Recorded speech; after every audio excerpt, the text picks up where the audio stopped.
Mr. Tim Bourret, longtime SID here at Clemson, and thanks for coming in, Tim. We appreciate the time this afternoon.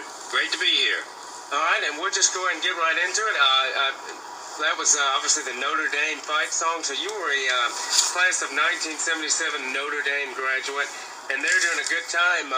Eric Arcegi and Dan Devine, and just a great era in Notre Dame football. Just talk about that if you could a little bit. Yeah, I kind of lucked out.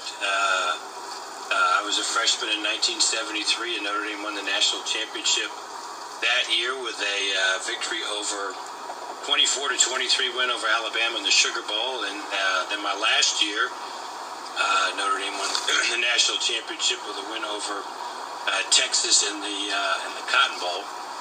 So, and I think Notre Dame finished in the top 10 every year that I was there. And in basketball, also, under Dicker Phelps had a great run. I was there the day that Notre Dame ended the 88-game winning streak of UCLA. And then my last year there, Notre Dame went to the Final Four up until 2006-07 academic year. That was the only time a team won the national championship and went to the Final Four in basketball in the same year. Right, and talk a little bit about when you're born in Connecticut and coming all the way down here to South Carolina. Had to be a bit of a culture shock when you came down here, but you came to the 1977 game between Clemson and Notre Dame. 38 NFL players in that game, which is quite unbelievable. Joe Montana, Dwight Clark, just what a game it had to have been. Just talk about what was your initial reaction to Clemson and first visiting the campus? Yeah, when you think about it, that was really pretty amazing that I got to make that trip with the Notre Dame football team. And actually, I was a grad assistant at Notre Dame at the time and traveled once in a while, but I wasn't supposed to make that trip. And then at the last minute, Bob Best, who was the assistant sports information director, who always traveled two people, and he had too much work to do on the basketball guide. He was behind, and so he wanted to stay back and finish that. So that's how I got to go, just as a free last minute thing. And so it was a great game, a great matchup. Clemson was, of course, making a great comeback in football. The Tigers had gone 17 straight years without going to a bowl game, and in 1977, right on the precipice of coming back to a real national relevancy. And they became, even though Clemson lost the game, that did a lot for Clemson's national reputation. The Tigers were ranked 15th coming to that game. Notre Dame was 5th, but Notre Dame was on quite a streak of dominating a lot of opponents, and of course went on to win the national championship that year. Even though they were 5th going into the bowl games on January 1st, but that was a great game. It was my first game, obviously, at Clemson, but I'd heard a lot about running down the hill and seen running down the hill, and so the thing I remember about that day was it was a 1 o'clock game, no live television, and so we got on the bus from the Holiday Inn, which doesn't exist anymore, and came over to the stadium, and in those days they didn't have the West End zone, obviously, so we pulled in right next to the visiting locker room, and you could see through the bus to the hill. And at 11 o'clock, the hill was absolutely packed. And so Roger Valdesari, who was the sports information director there for many years, I was sitting next to him on the bus, and he leaned over to me and he said, "What are we doing here? Like we're about to get ambushed and ruin our season." But Notre Dame did come back. It was 17-7 Clemson in the fourth quarter. And Joe Montana actually led a comeback, and Notre Dame won 21-17. Right, that was a pretty star-studded game with some of the future NFL Hall of Famers you had in that game. Pretty remarkable, I think, and just the number. And then you got offered the job from Bob Bradley, I believe, for a long time at Clemson. And what kind of motivated you to take that? Well, I had applied for a lot of jobs. I was getting got my master's in August of '78, and so I was looking for jobs, and I applied a lot of places, and found out about Clemson had an opening, there was no internet or anything, and it was kind of word of mouth in those days. You found out about jobs, and so it was also kind of a freak situation in that John Heisler, who was the assistant SID at the time at Notre Dame, and he was dating a woman who was the assistant at North Carolina. And so being in the league, they would get bulletins when jobs were open, and so she told John about the job at Clemson being open, and that's how I found out about it. And I applied for it and got it and started here September 1st, 1978. I've been here ever since. Right, and talking about working for the legendary Bob Bradley here, it comes to what that was like, and Jim Phillips, too, longtime voice of the Clemson Tigers, before he passed away in 2003.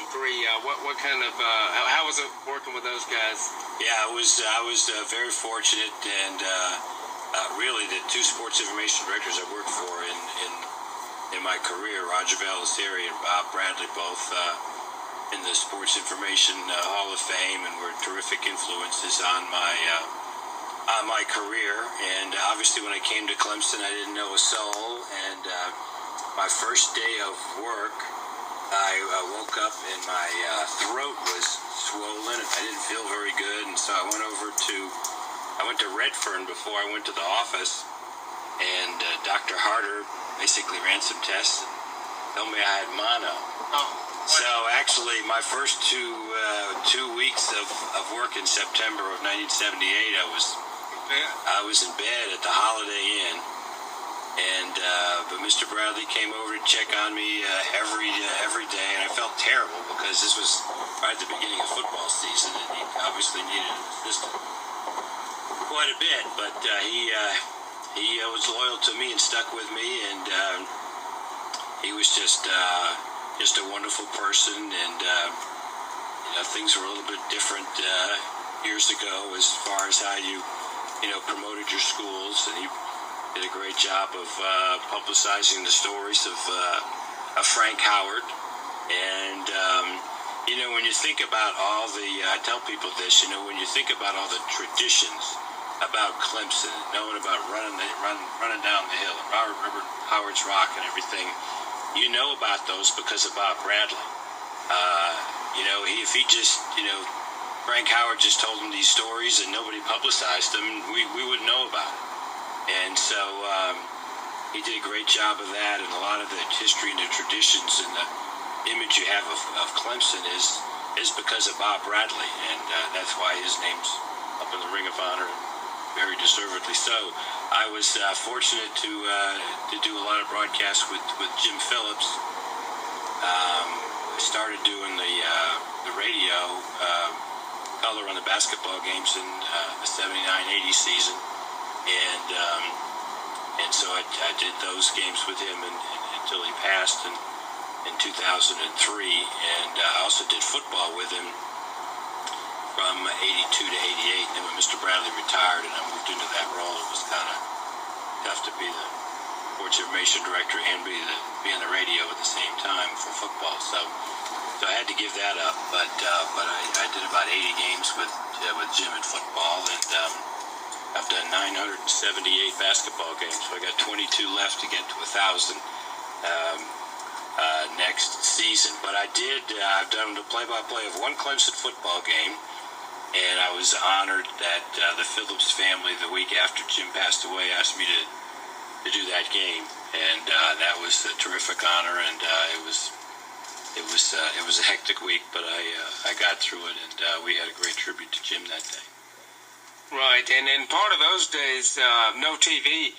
So you had guys like Larry Munson and Jim Phillips and just Jim Fife at Auburn. Just, they painted the picture, and I hope you don't see that go away. But just talk about that a little bit if you could. People, I guess they don't realize that, radio was all you had. Clemson came on at 1. That's why the Tiger Paw is pointed that way, because, 1 o'clock in the afternoon on Saturday, there was no TV back in those days. So. Yeah, you're 100% right. And I'm looking at a book you got on your desk here from Bob Harris, who's one of those legendary announcers. But the influence on television has really cut down on the listenership when it comes to radio. When I was in college, the rule that was negotiated between the NCAA and ABC and the contracts is a school could not be on television more than 3 times in a season, and it was rare that anybody got on 3 times because there just weren't that many games. It was pretty much a national game of the week. Once in a while, you'd have a doubleheader game, and that was it. And that was why Notre Dame had a terrific advantage over the other schools, not only because they always got the 3 exposures, but because of the replay network they used to have with Lindsey Nelson and Paul Hornung.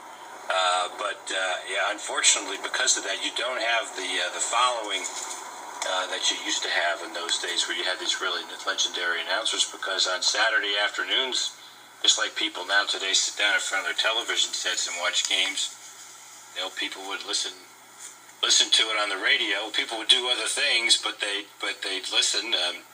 Mothers would be in the kitchen baking cakes,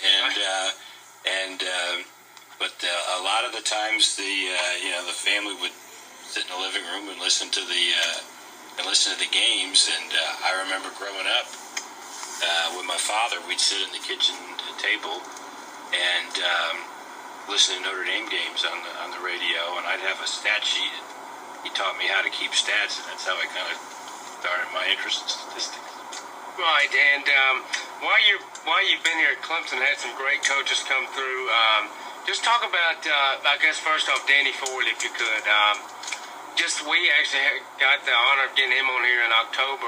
Never been to. Oh, did you? That's great. No, yeah, that was a little nerve-wracking that day, but no, you could just tell he was a tough old football coach and played for Bear Bryant. I thought it was interesting that he played Clemson 3 times, and I didn't know that until I read about it. But just talk about him a little bit, working with him, and just those were the days when Clemson was tough as it's ever been. And that's when we were winning too. So.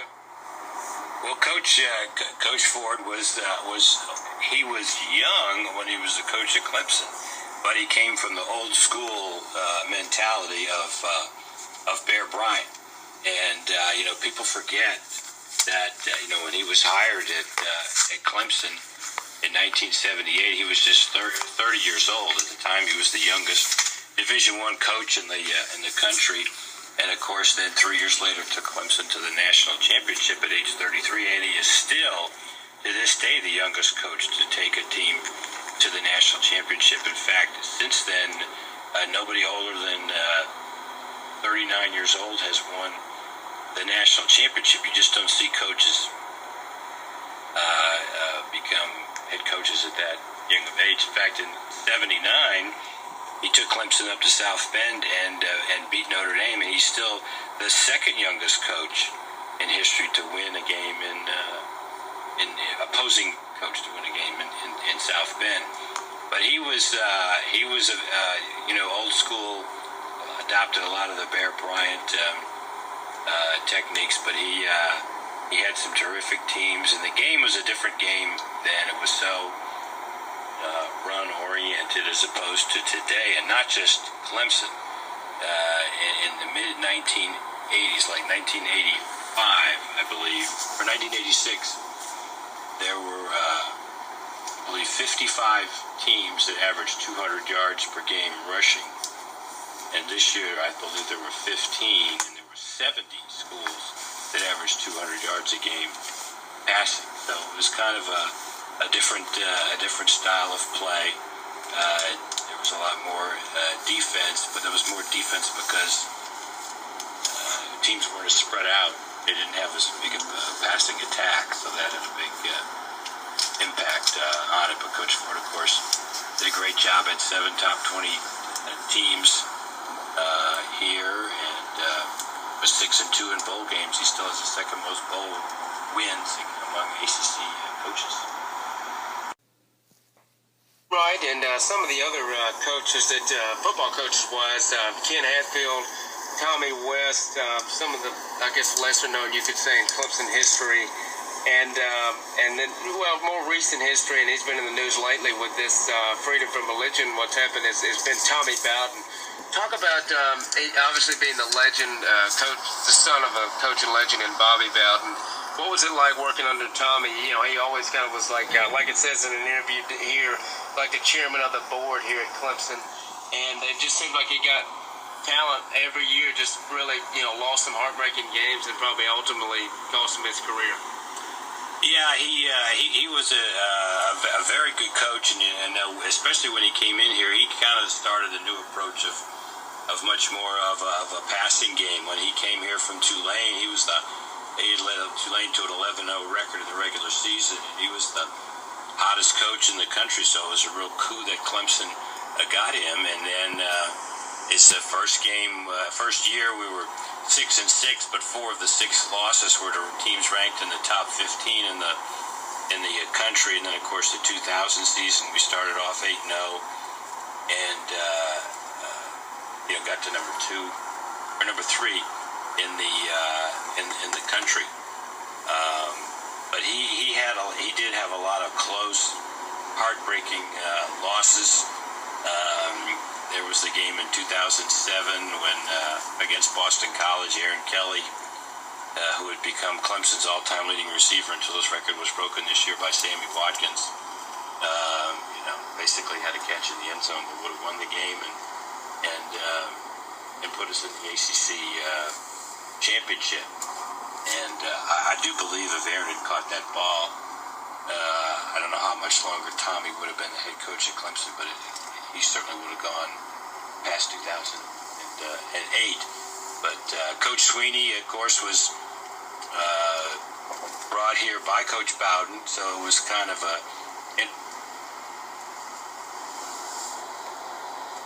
interesting thing the way that worked out. And you have to give Coach Bowden a little bit of credit for that, because Coach Sweeney was not in coaching when he brought him here to be the wide receivers coach. He was in real estate, and but he obviously has done a terrific job and brought Clemson to another level.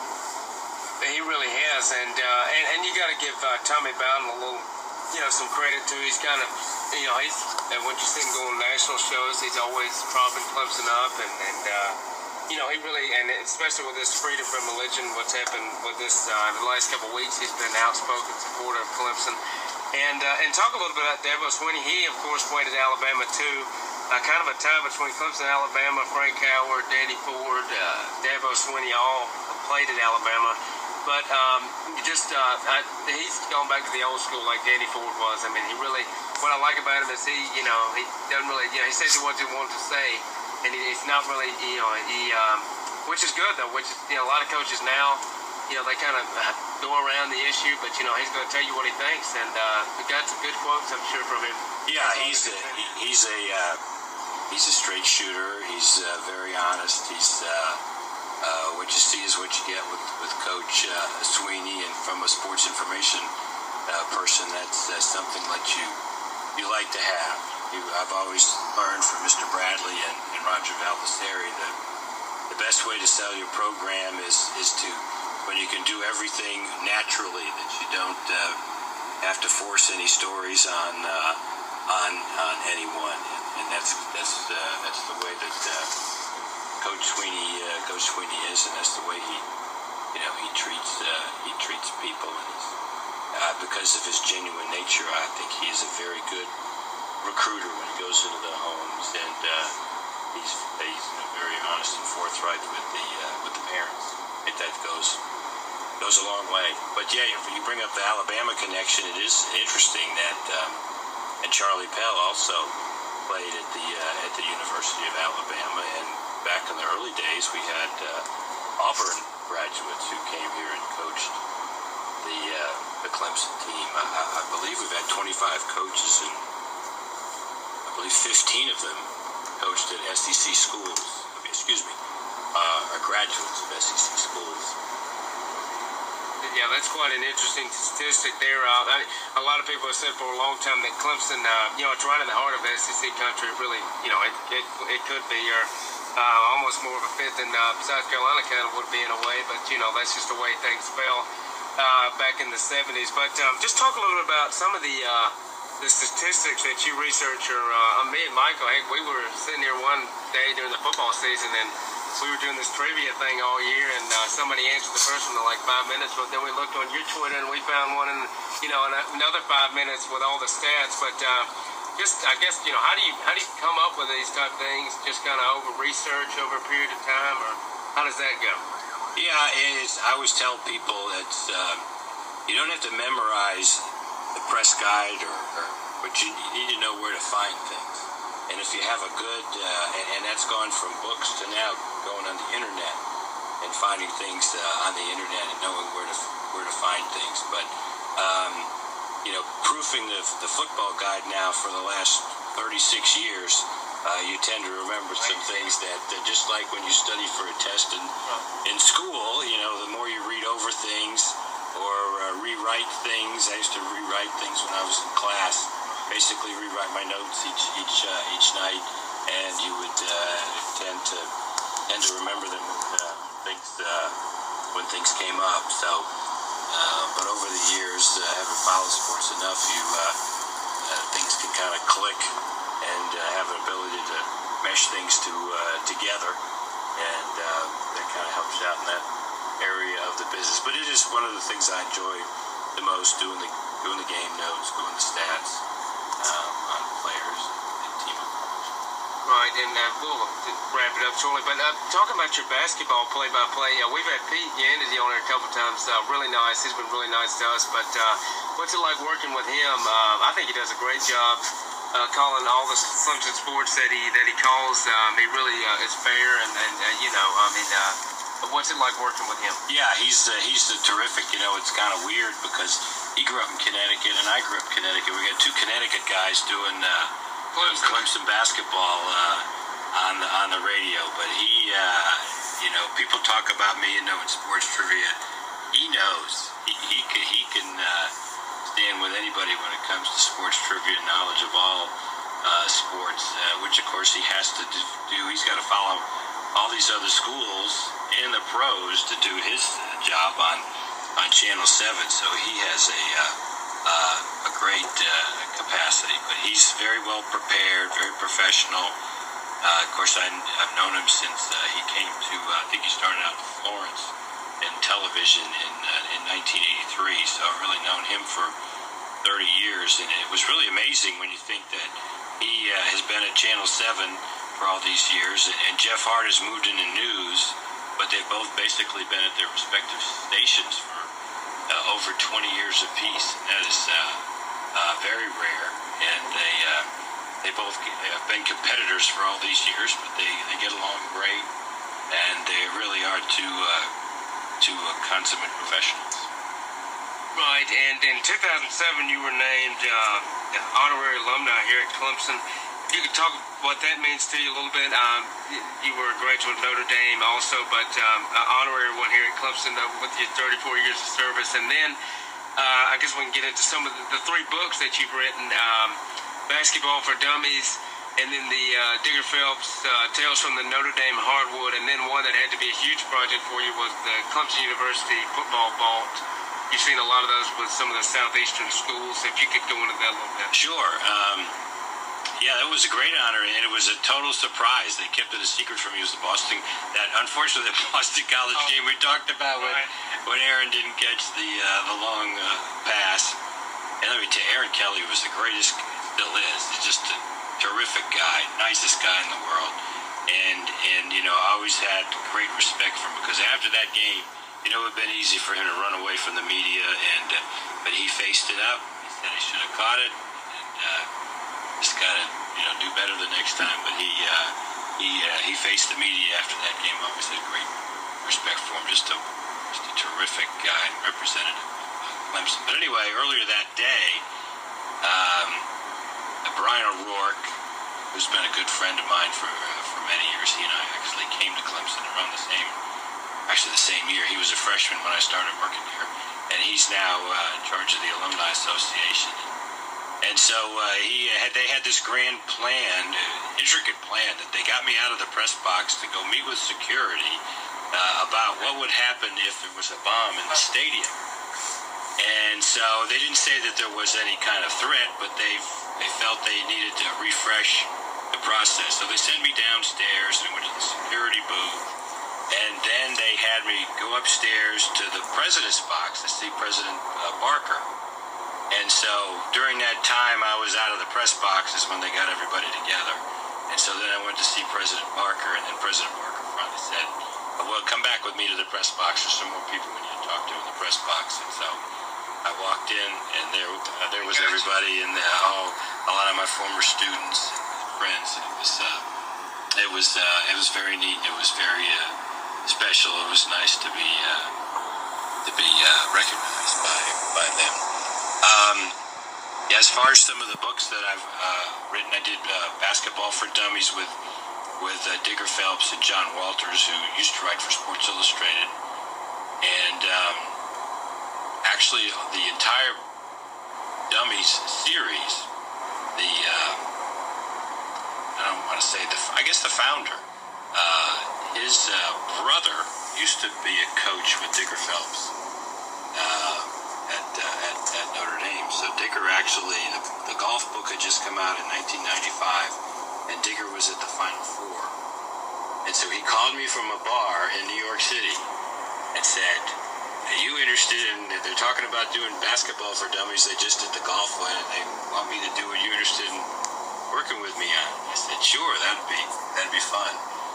So it was quite a project. I went up there for 2 different weeks in the summer of 1996, I think it was. And the first one was a lot of work. That was hard. Now we've done 2 other versions since then. We had John Walters and I always said we didn't get paid enough for the first one, and we got paid too much for the 2 subsequent ones. But that was a fun project. And then in 2004, I was approached by a book company to do a book on Digger Phelps' career. He and I had remained close after I left, and I was there for the glory days in the 1970s. So we got together on that book, and then the Vault book. There was this company in Atlanta that has done a lot of these. I think they're very well done. They've seen North Carolina basketball. They've done one on the Kentucky Derby. So Sam Blackman, my assistant, has helped me an awful lot with that, putting that together, because there's all kind of little trinkets, I'd say, in the book, memorabilia things, and so that was a fun project. We did that after the 2007 season. We've done a lot since then, so I'm about ready to do an updated version. Right, no, the Orange Bowl win and ACC championship. Back-to-back top 10s. Right. And just, if you could, talk a little bit before we wrap it up, just the sports information field and just how much it's grown since you've been in it, and where do you see it moving forward with all the social media and, if people are interested, you obviously have, we've had a couple of people in here that work, or student interns or whatever, that's trying to get in that field. Where do you see it going? Before we wrap it up, just the sports information field and just how much it's grown since you've been in it, and where do you see it moving forward with all the social media and, if people are interested, you obviously have, we've had a couple of people in here that work, or student interns or whatever, that's trying to get in that field. Where do you see it going? Well, it is a growing field because of the social media aspect of things. We've actually expanded our department and kind of rearranged the organization. When I started here in 1978, it was me and Mr. Bradley and 5 student assistants. And that's the way it was for a couple of years, and then we added another assistant full-time position, and it's grown a bit over the years. Now we have actually Joe Galbraith oversees the office, and I do football and golf. Football's kind of become such a big deal. You need one person to just kind of oversee football, so I've kind of gone into that now. And then we have 5 other assistants, one of whom kind of concentrates on the internet. Then we have a person who's director of social media, Jonathan Gant, which is a position that just started in this academic year. And then we have about 10 students, a couple of grad students, that work for us. And this year we've really gotten into the social media aspect of things. We have students that'll go and take pictures and tweet out pictures and of competitions that are going on. And so that's the social media aspect of it through your internet site has become a very big aspect of what we all do. That's the biggest change since I've been in sports information is that within the last 5 years now, schools really can promote themselves. 5 or 6 years ago, if you wanted to get the word out on something or to promote a player or whatever, you had to do it through outside media sources. But now you can kind of do a lot of that yourself. All right. And last couple of questions here before we let you go on this night, make it out for golf this Friday afternoon. Actually, I have to go back and write a story about our golf team in the ACC tournament. And then talk a little. This year, huge expectations going into 2013. You saw the Clemson-Georgia game. Everybody think that was going to be a primetime game, and just a huge game day coming here. And then they obviously came back from Florida State. Not the way we wanted that to turn out, but some of the exposure that Clemson got, I thought, just last year as a whole was huge. You saw that number of applications went up like 200%. I think 20,000 people applied this year, and maybe 3,000 or something. That's a rough estimate that got in. So, talk about that impact and how much of a hectic week was it, the Georgia and Florida State weeks? I wonder how many, credentials you had requested or whatever you remember. It's interesting. One of my former students, Amanda Walk, works in the admissions office.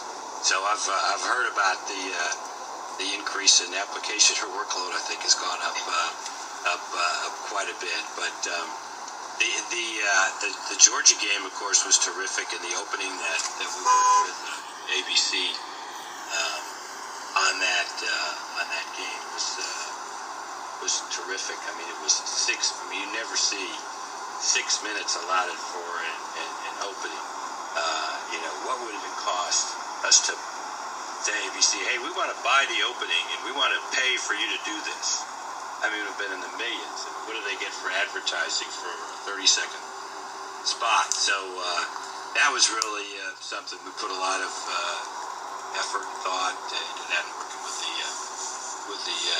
TV people, but they did a terrific job in that, and it couldn't have been any better than to have Brent Musburger here call.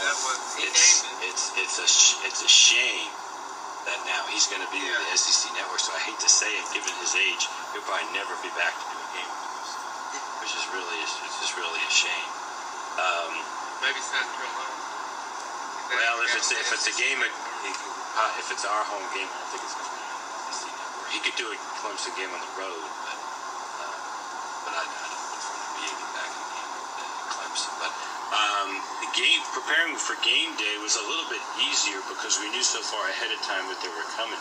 When you think about it, normally when you find out game day is coming the Sunday night before, and you talk about a hectic week when you got to get all that logistics together. But Florida State was not as bad because we had done game day so all the same people you have to call it to reserve, whether it be phone lines or they take over the basement of what's the building right next to the Holzendorf. Holzendorf. So you have to get all that arranged. There's just many things that have to be done, but it was able to work out. Credential-wise, including ESPN, probably about 400 for each game, 200 of which probably go to ESPN because they have two separate crews. They have a game day crew. They have a game that really covers the game. There's really no overlap. Right, and last question before we let you get out of here. Just talk, favorite sport is golf. So what's the best course you've ever played? And I've had the privilege of going to the Masters before. I can see by your hat. Oh yeah, but just talk about why you like covering that so much, and what got you interested in that. And thanks for coming in and getting it that. We appreciate it. Well, I enjoyed it very much, and golf. I've always liked to play golf, but one of the sports I obviously covered when I first got here was golf, and Larry Penley, the coach now, was on the team then as a player, and then he became the head coach in 1983, and he and Bobby Robinson was there too. Just the quality of guys that have been on that team, just over the years, just first-rate guys, and as we've gone through the years, from Charles Warren to Lucas Glover to Jonathan Bird, and now Kyle Stanley, and today Ben Martin's leading the PGA Tour event by 4 shots. Just great fellas, and the nature of the sport too has a little bit of something to do with it. And I'm going to the ACC golf tournament tomorrow. You can be close to the guys. You can talk to them in between shots. It's really nice. It's like no other sport, and it is the only sport out there in which the players' parents can have a positive effect on their performance. Because what a lot of the players' parents do is they go ahead, and if they hit the ball in the woods, they can find the golf ball for them. And so that aspect, they're talking to moms and dads as they go through, and it's just like no other. It really, I tell you, the Walker course out here is one of the best right here in our backyard. But any other ones that you played that you really enjoyed? I've never played Augusta. I've gone to the Masters many times. I got to cover it twice. I actually had a press pass 3 times. One year when Chris Patton was in it, and then in 2012 and 13, I was fortunate enough to be able to cover it. But I have played Marion up in Philadelphia, where they had the U.S. Open last year, and I did go overseas, and I played the Open course in St. Andrews. That was a great thrill, and so yeah.